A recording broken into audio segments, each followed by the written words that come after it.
Segundou. Nossa região aqui secundou uma semana com chuva, e isso é muito bom, porque melhorou demais a qualidade do ar.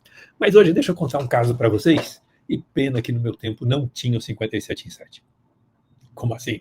Então deixa eu lhes dizer. Você que é dono de empresa, uma das coisas que o 57 em 7 pode te proporcionar é maior flexibilidade, mais tempo com a família, possibilidade de poder investir na vida, na carreira dos filhos. Então deixa eu te contar a minha história. Isso foi lá nos anos, na virada de 2000, né? Eu sempre tive minha empresa de consultoria e sempre eu tive também, eu comecei minha carreira com um pé na universidade, né? Eu prestei um concurso na USP e aos 22 anos de idade eu me tornei professor pesquisador da USP também. Nessa época eu já estava fazendo meu mestrado, em seguida meu doutorado em administração. Mas o que interessa não são meus títulos, é a minha história. Então deixa eu dizer para vocês, isso aconteceu mais ou menos em 1994 para 95. Minha filha mais velha, Rebeca, é nascida em 85, então ela tinha 10 anos de idade. Minha filha caçula, Ana Carolina, nascida em 87, então tinha 8 anos de idade. E eu já tinha minha empresa que trabalhava com inovação, tecnologia, né, principalmente estratégia nas empresas. Eu trabalhava principalmente no setor agropecuário, desenvolvendo softwares para gestão e inovação em empresas agropecuárias, notadamente fazendas, grupos de fazendas, mas a gente já estava começando a entrar também em alguns setores, como o setor de exportação de café. Então, eu passei a desenvolver ERPs que faziam toda a parte de integração da produção, do benefício do café, com as operações de exportação, com fechamento de câmbio, com contabilidade, com todo um conceito de ERP, e isso migrou para o que hoje, numa simplificação, é o 57 em 7. Essencialmente, eu trabalhava com empresas grandes, né, implantando inovação, e essa inovação aumentava a produtividade, aumentava rentabilidade. Todos os processos que eu passei, todos os projetos que eu implantei tinham essa característica.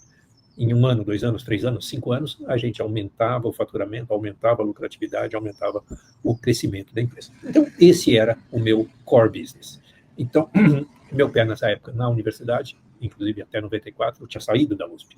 Eu tive na USP de 82 a 87, minha empresa deu certo, eu não podia ser diretor da minha empresa pelo regime de trabalho da USP, que ele requeria naquele momento, né, naquela época, dedicação exclusiva, eu não podia ser diretor da minha empresa.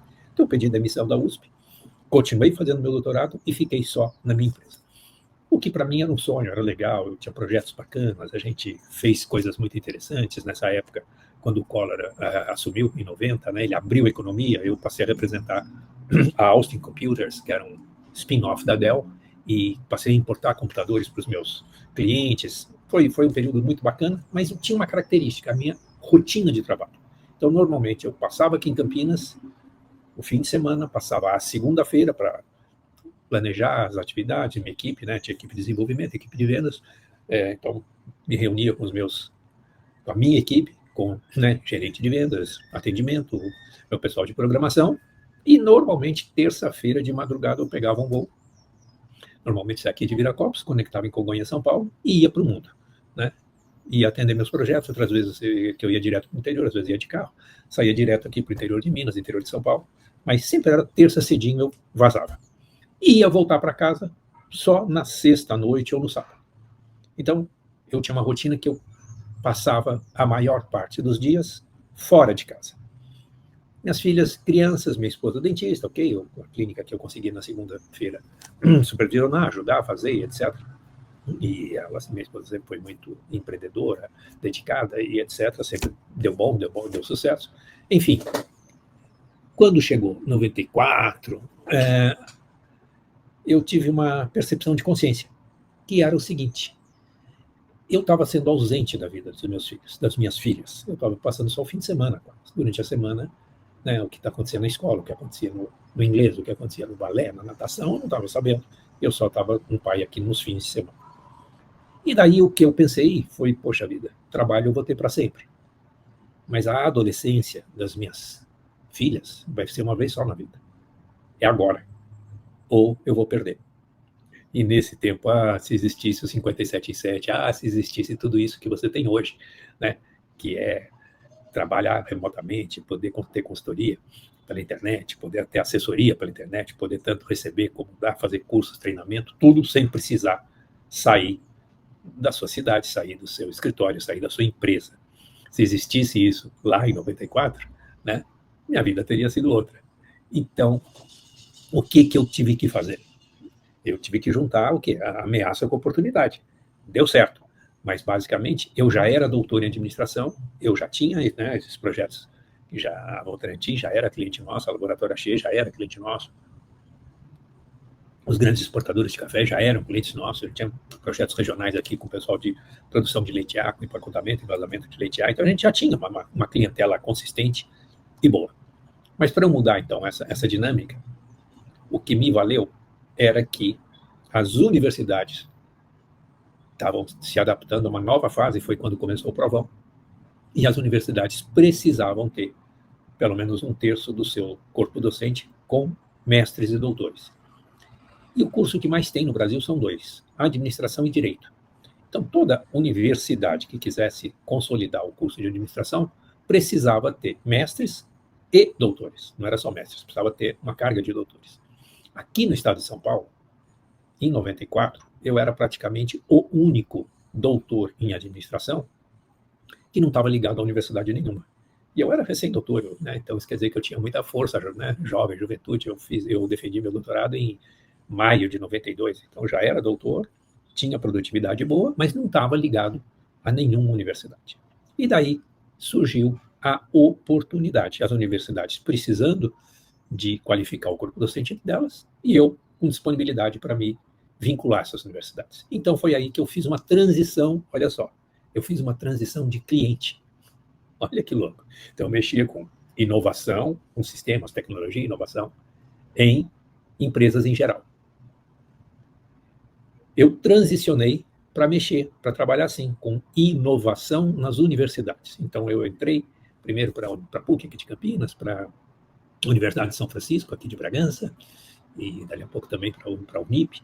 E daí, rapidamente, foram se construindo oportunidades e eu passei, então, a desenvolver programas de qualidade de administração, inovando com qualidade, com pesquisa, com titularidade, os currículos de administração e os programas de administração.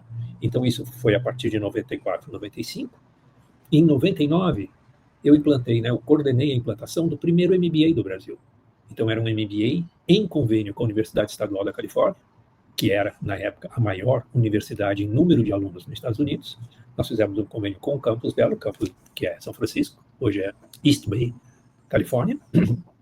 Nesse convênio, então, nós implantamos um programa de MBA que dava dupla titulação. O nosso aluno aqui do Brasil podia fazer créditos lá na Califórnia, os alunos da Califórnia poderiam fazer créditos, fazer imersões aqui no Brasil, e foi um programa pioneiro, bacana, mas, de novo, inovação.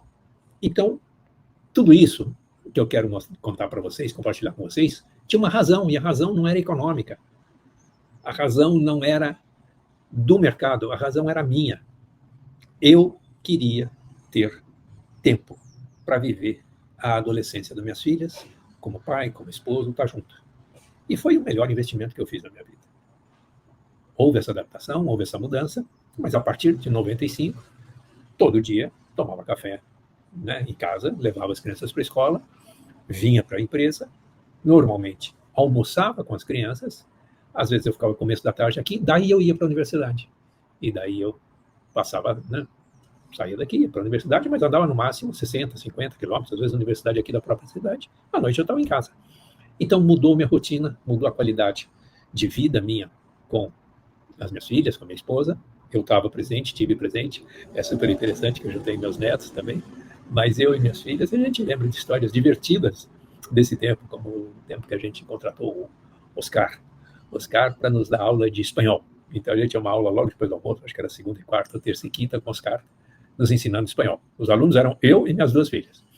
E daí a gente ia a pé na escola, ali no Cambuí mesmo, no bairro que eu moro, e a gente ia para ter aula com o Oscar e aprendemos um pouquinho de espanhol com ele, mas essa memória ficou como lúdica, como experiência, fez parte da nossa vida. Então, eu fui um pai muito participante da adolescência das minhas filhas. Elas contam muitas histórias, já tem muitas boas lembranças, né? Normalmente, problema desafios, coisas, elas conversavam muito comigo. E isso foi uma experiência legal. Então, eu precisei, foi um sacrifício para mim? Não, não foi um sacrifício, mas eu tive que estrategicamente tomar uma decisão, mudar, fazer meus planos, né, empresariais, meus planos de expansão, etc.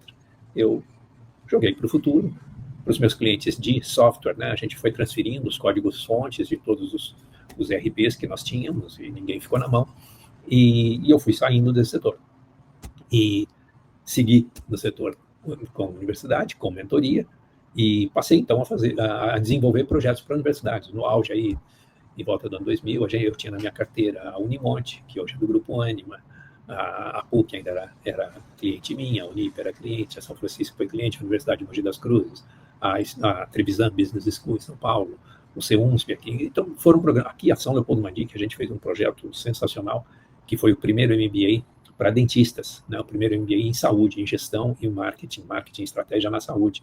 Foi um sucesso. Eu trabalhei implantando esse MBA, coordenei ele durante 4 anos. E um monte de dentistas aí foram alunos meus e, inclusive, reorientaram a carreira da carreira técnica para uma carreira de consultoria em administração da saúde. Então, eu participei da transformação de muita gente, mentoriei muita gente, a gente teve sucesso. Ganhei dinheiro, sim, porque nesses projetos de MBA, a maioria deles, então eu comecei a oferecer na forma de risco, o que para as universidades era muito interessante. Eu propunha, eu trazia a minha equipe, eles faziam toda a parte acadêmica e a gente rachava o resultado. Então, eu tinha um resultado também da minha natureza empreendedora. E foi muito interessante, né? Foi rentável, foi uma época que a gente ganhou dinheiro e gerou riqueza, né? Porque eu ganhava, minha equipe ganhava, as universidades ganhavam porque a gente diferenciava o produto e o aluno ganhava porque tinha um produto de alta qualidade, né? Em Mogi das Cruzes nós somos finalistas de um programa, de um prêmio Santander de sustentabilidade ambiental. Então fizemos muita coisa bacana, né? Muita coisa legal. Esse ciclo durou até 2012. Então, ele começou em 94, 95, foi até 2012, foram quase 20 anos. Pegou a adolescência das minhas crianças e eu me mantive nesse sistema até a Rebeca, minha filha mais velha, se casar, já era dentista, já tinha feito mestrado, já tinha seu consultório, já. Então, Rebeca eu falo que já tinha tirado, né, concluído a tarefa. E a Aninha, minha filha caçula, que fez administração, foi fazer MBA e ficou na Suécia, né? Já começou a carreira dela profissional na Suécia. Hoje ela é, né, brasileira, sueca, casada com o Oscar, que é sueco. Tem minha netinha Laura, fez 5 anos esse fim de semana, sueca, né? Mas aí, em 2012, quando tudo isso já estava resolvido, eu tirei um ano sabático e fiz daí o meu projeto estratégico, do que eu quis fazer, do que eu estou fazendo hoje, o que eu queria para o resto da minha vida. E, basicamente, a decisão que eu tomei foi de certa forma, um passo ousado, mas era ficar só na minha empresa, cuidar dos meus investimentos. A gente já investia em imóveis, então a gente, principalmente imóveis de valor agregado alto, na Riviera, em Alphaville, coisas desse tipo. Então me concentrei em administrar nossa carteira de imóveis, de investimentos em imóveis, pré-lançamentos e assim por diante, cuidar aqui da Futurei, que é a minha empresa, e não voltei para a área educacional. Agora, olha só o que a vida nos ensina, o que a vida nos faz, né? Hoje se fala muito de capital humano, né? Eu mesmo falo muito em capital humano, que hoje você envelhecer com saúde tem um valor agregado muito grande. Basicamente, a inteligência artificial aumenta a produtividade, mas a economia mundial cresce muito e falta gente qualificada, falta inteligência. Então, hoje tem grande valor, e tem estudos aí, eu trago numa próxima live minha, mas que as fases mais produtivas na estrutura da economia moderna, as fases mais produtivas, olha que interessante, em termos de competência, em termos de conhecimento aplicado, são nas faixas dos 60 aos 70 anos, dos 70 aos 80 é a segunda faixa de produtividade, a primeira é dos 60 aos 70, a segunda faixa é dos 70 aos 80, a terceira faixa é dos 50 aos 60. Então hoje, por exemplo, vocês veem aí eu jogando de segunda a sexta, eu jogando beach tênis às 7 da manhã. É lazer? Pode até ser gostoso, mas para mim é trabalho. Por que é trabalho? Porque isso me dá me previne Alzheimer, isso me previne infarto, isso me previne problemas de saúde. Então, faz parte da minha rotina de trabalho fazer 1 hora de esporte aeróbico todo dia. Faz parte da minha rotina de trabalho 3 vezes por semana, das 6 às 7 da manhã, pelo menos 3 vezes por semana, eu fazer musculação. Tá? Isso vai me dar a condição de me manter saudável, né? Eu já estou no meio dos anos 60, estou indo para 67 semana, mês que vem. Então, eu estou numa fase de alta produtividade cerebral, vou entrar numa segunda fase ainda de alta produtividade cerebral, mas que essa produtividade depende do meu foco, da minha dedicação, em termos de manter meu cérebro ativo. Você vê que os 2 casos que eu conto para vocês, o caso do meu passado, quando minhas filhas cresceram, que eu tive que mudar meu trabalho, você, que hoje está nos seus 30, 40, 50 anos, a inovação, a inteligência artificial, a tecnologia fez com que, por exemplo, aquilo que eu fazia como consultoria, hoje eu posso fazer pela internet. Você pode ser meu cliente, eu, estando aqui, eu não preciso ir na sua empresa. Mesmo que você compre o meu contrato mais intenso, que é o contrato de consultoria. A gente tem basicamente 3 produtos. Um produto é um curso, é o curso 57 em 7. Outro produto é a mentoria 57 em 7. E outro é a consultoria mentoriada 57 em 7. Então, essa família aqui desses 3 programas, hoje eu posso fazê-los aqui no meu escritório, de forma privada, customizada para a sua empresa, e você pode me contratar, como as empresas antes me contratavam individualmente, você pode me contratar individualmente numa consultoria mentoriada, um projeto só para a sua empresa, que eu faço aqui do meu escritório. E tenho altíssima produtividade, com altos resultados e assim por diante. Agora, tem um negócio mais legal, e aí era isso que eu ia contar, né? As coisas que a vida nos prepara. Na verdade, então a gente vai reciclando as experiências. E uma das coisas que nós estamos fazendo, eu já estou entrando com o registro no MEC, mas o curso 57 em 7, ele também é um MBA em gestão, liderança e estratégia dos negócios. Olha que legal. Então você pode fazer um curso aplicado que você vai usar na sua empresa, mas se você tem nível superior, você pode receber o certificado de MBA dele, tá? E por um valor relativamente baixo. Então você tem uma dupla utilidade. Olha que bacana. Então a gente parte aí para uma família de 4 produtos diferentes.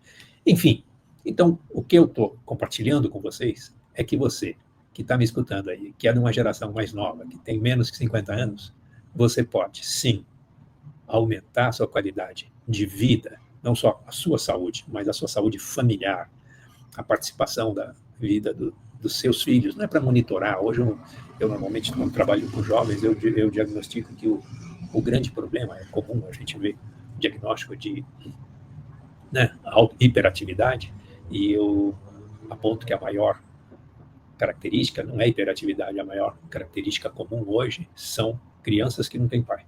São crianças que são cuidadas, terceirizadas pela escola. Então, essa hiperatividade, ela aparece num sistema que é doente. Na verdade, aquilo que eu fiz, eu não quero aqui dar exemplo, não quero ser referência para vocês, mas hoje, você ter tempo com seu filho, com seus filhos, faz uma enorme diferença na formação deles, inclusive no TDAH. Né?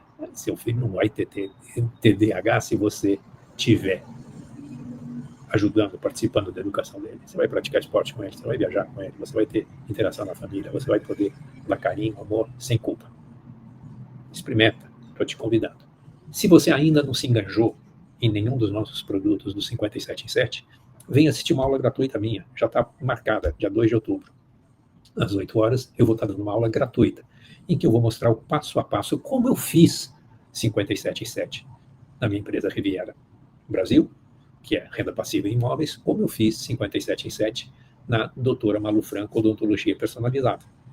Eu te mostro o passo a passo como eu fiz, e claro, você pode adaptar, pegar esses princípios e levar para o seu negócio e começar a se libertar em termos de aumento de produtividade e buscar um aumento de lucratividade que te dê liberdade para viver melhor com a sua família, com seus filhos e consigo mesmo. Mas deixa eu acrescentar aqui, como é que você se inscreve, como é que você se matricula nessa aula gratuita? É só você ir lá na bio do Instagram, né, no 57 em 7 no Instagram, clica lá na bio, e na bio vai ter o link da inscrição, que é gratuita. O legal é que se você clicar ali na inscrição, ele vai abrir uma página, vai te pedir teu e-mail, basta você preencher o e-mail e apertar o botão ali verde, e daí eu vou fazer uma pesquisa com você rapidinha, justamente para poder entregar a melhor aula gratuita para você. Eu vou perguntar da sua empresa, que porte que é, quantos funcionários você tem, qual o seu faturamento e algumas outras coisas, mas eu vou te oferecer, se você responder essas 5, 6, acho que são 6 perguntinhas simples, você já vai poder baixar um e-book, que é o e-book da alta performance do trabalho em equipe. E isso você, muito antes da própria aula gratuita, você já vai começar a poder descobrir qual é o seu perfil de alta produtividade e começar a explorar mais o seu perfil de trabalho em que você entra em alta produtividade, aumenta a performance, aumenta os seus resultados. Estou te esperando para a aula gratuita e nos vemos na sexta-feira. Beijo no coração.